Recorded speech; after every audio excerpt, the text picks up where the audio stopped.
Well, this week I've been doing a lot of walking, mostly because fuel prices are something else these days. But never mind. All that walking meant I saved enough money to travel somewhere for the weekend. And I decided to visit a town that people keep insisting is an absolute must-see. So naturally, I had to check it out for myself. It's called Heidelberg, tucked away in Baden-Württemberg in the south of Germany. Sitting along the banks of the river Neckar and surrounded by wooded hills, the city is known for its historic old town, Baroque architecture, and views that seem designed specifically for postcards. And interestingly enough, it's also home to Germany's oldest university, which has been shaping minds here for centuries. Heidelberg's university, founded in 1386, is Germany's oldest still-running university. Its walls have seen centuries of students, scholars, and the occasional philosopher's meltdown. If these walls could talk, they'd probably roll their eyes at how often people call a degree here life-changing. Now let's talk architecture, because Heidelberg didn't just stop at looking pretty. The old town is a mix of medieval charm and Baroque flair, with narrow streets that somehow survived both time and tourists' clumsy selfies. And looming over all of it is the Jesuitenkirche, the city's iconic church.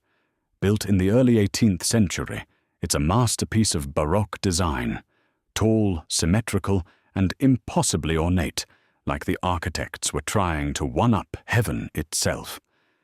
Inside, the ceilings, frescoes, and golden details practically dare you not to feel a little humbled, or at least a little broke, if you tried to replicate it at home. Just a few steps away, you'll find the corn-marked Madonna statue, standing proudly since the early 18th century. She's not just a pretty face. She's been watching over the city for centuries, silently judging tourists and locals alike. And speaking of views, if you tilt your head just right, the castle comes into view, perched on the hillside like a reminder that Heidelberg's history isn't just in its streets. It's literally looming over you.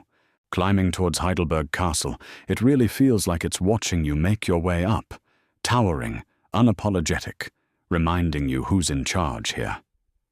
The path winds past old fortifications, and with each step, the view keeps getting better, rooftops shrinking below, the Neckar catching the light like it's showing off, and the surrounding hills framing the city in perfect symmetry. By the time you reach the castle terrace, it's not just a building anymore. It's a stage, and you're part of the audience, standing in awe of centuries of history that somehow survived war, fire, and bad renovations. From the castle garden, you get a unique perspective of both Heidelberg Castle and the city below.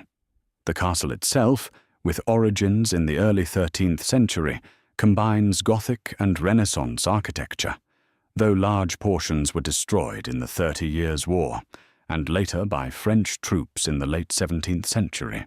The garden area, which was historically part of the castle's landscaped grounds, offers sweeping views of the old town, the Neckar River, and the surrounding hills.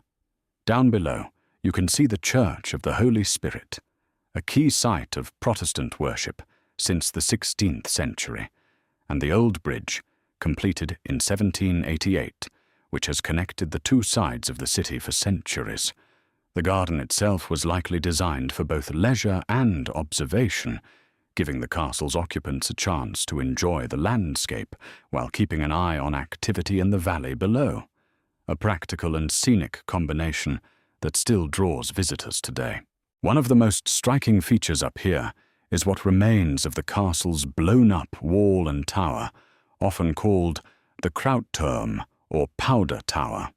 This section was originally part of the castle's northern defences and held gunpowder for cannons and artillery. During the War of the Palatine Succession in 1693, French troops used explosives to deliberately detonate parts of the fortification when they couldn't capture the stronghold by force. The blast tore away a huge section of the tower's outer wall and left it half destroyed, so you can literally see the inside of centuries-old defensive masonry up close. That exposed cross-section you're looking at isn't just a ruin. It's a direct piece of military history frozen in time, reminding you how violently these ancient power struggles played out. One of the most fascinating details at Heidelberg Castle is the Elisabethentor, built in 1615 for Elizabeth Stuart, the English princess who married Elector Friedrich V.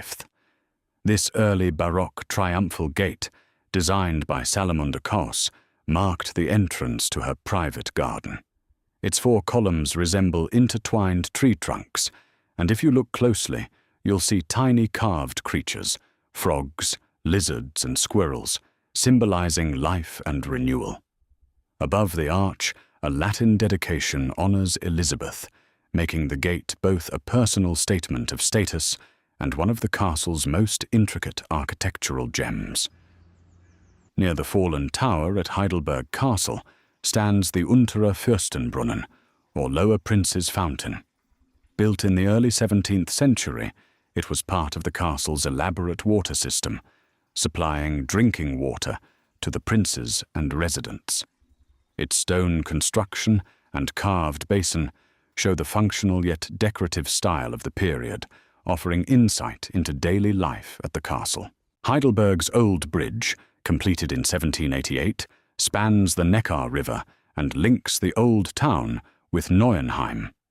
Built in elegant Baroque style with 9 stone arches, it has withstood centuries of floods and wars, serving as a symbol of the city's resilience. If you enjoyed this video, please don't forget to like, comment, and subscribe. It's incredibly helpful for small channels like mine and keeps me motivated to make more content for you.